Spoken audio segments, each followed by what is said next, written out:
So I think the time has come where we're going to start having the conversation about getting a pet.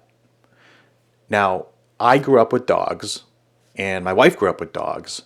When we met, she actually had gotten a cat, and the cat was 3 or 4, I want to say, and it had only lived with her, really only interacted with her, maybe her mom or dad, whatever, but grown-ups only.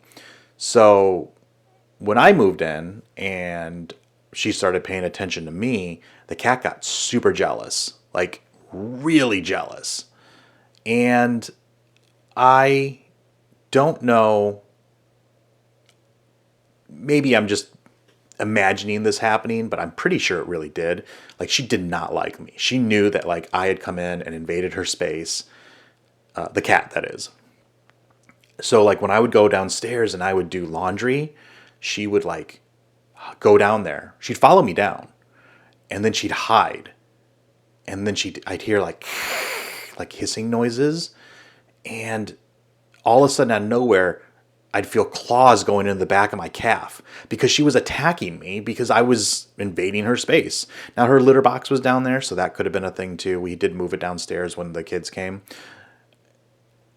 And then on that topic, she actually scratched my son in the eye right around the time he was about a year and a half old. So we ended up having to give her to another family. Now we held on to her quite a bit of time after that, 4 or 5 months, I want to say. My daughter had come at that point too, and we just realized that she hadn't grown up with kids, so she hadn't been around kids. They scared her, the frantic movements and things like that because they were learning how to walk. It was too much. So we ended up holding on to her for probably longer than we should have based on what happened, since she scratched my son in the eyelid, not the eye, luckily. And he didn't get infected or anything like that, but it just wasn't fair to her at that point. So we held on to her for a while. We found this really great, we went through a couple people actually, I think 3 total that could have taken her. And the last one was this couple. It was an older couple who had just lost their cat. And I don't know how recent, but it was fairly recent. And they knew they wanted to get another one.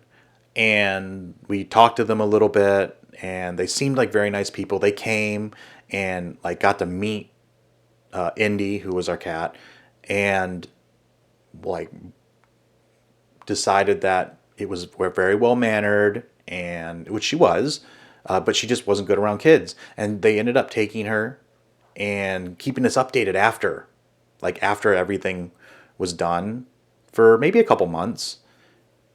Apparently, it took a couple months for her just to warm up to them, but eventually she did, and she came out of their basement, and everything was very good. It was super happy. We were good.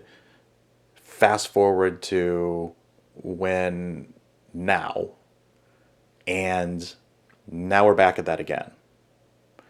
Do we get a cat? Do we get a dog? Do we get a fish, hamster?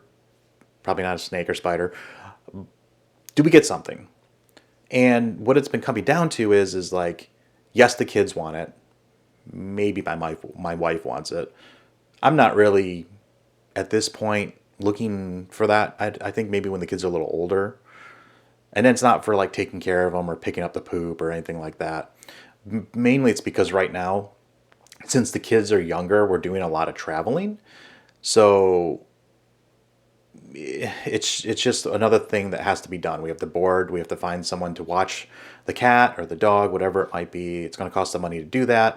Is it fair to the dog to do that? Now we are work from home, so like as far as that goes, like letting a dog in and out, not having to be crated all day, totally fine.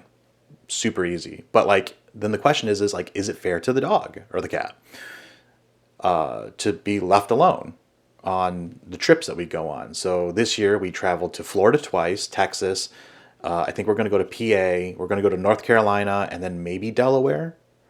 So that's 5 trips, 6 trips, where they'd have to be crated. We can't bring them, and the people who would normally watch them are coming with us. So it's not even like we have like a free way of doing it, or they could be home in their personal environment and someone could come over and watch them. It just isn't an option. So we've been talking about it and trying to give it some real thought, because at the end of the day, it's not really about the money, per se. It's more about like what would be fair to the animals, because while we want to provide a good home, we also want to be good, making good decisions based on what's good for the animals, which if they have to be crated a bunch, yeah, I don't know how good that is. Now, my brother has a dog currently, and my mom has our second dog from growing up.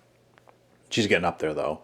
And the place they take them to is like they do doggy daycare, or they do like the kennel version of it. So the place they take, it's like you could either do long-term stay like for a trip, or you can just take for the day for like daycare. And what's cool is they run around and they play with other dogs and they get their food and all that kind of stuff.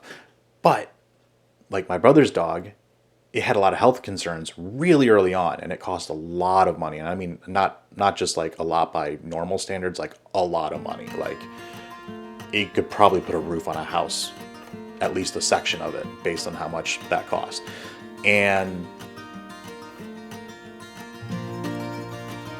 yeah, it was a lot of money. So now, like when she goes to the kennel, she has to be really careful about what she eats, because like she's very prone to like stomach issues, very special food, and there's been some times where she's like ripped up something at the kennel and swallowed it like rope or string or a blanket, and it caused her some issues, and he had to take her to the vet, and it cost like $600. Like that kind of stuff I worry about, because then it's like, well, you know, we have to bring him to the kennel to be watched, or just daycare so the dog gets interacting with other dogs, because just to be sociable, because she's very well rounded, very good with other dogs and kids and things like that, except for my son, who she just like licks his ears, and it's really weird.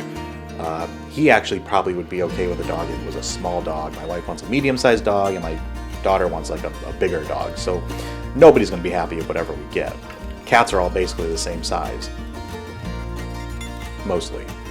So the cat would be easier to keep, and maybe we'd be able to provide a little bit better because it's a little more independent. You know, I don't think we'd put an electric fence in our yard, so the dog would have to be hooked up to a lead of some sort, or we have to walk them. It would just change the dynamics, especially like in the morning when we're just trying to get all the kids ready for school and things like that. So really it comes down to not necessarily could we afford one, do we have the time for it. It's just like, do we think we could provide the dog or cat or whatever the pet might be a really good life. And I don't know at this point. Like, I want to be fair to the kids and let them potentially have a pet if they can, but I also want to make sure that whatever we get, we can provide a good life for the animal as well, just to be fair. So it's still up for debate at this point. I don't think we've fully decided on it. We're currently leaning toward, at this point, to the side of no, not right now. Not a fully off the table kind of no, but like, just like, maybe once we start traveling a little bit less, maybe then we'll look at having a pet, just to be fair to everybody.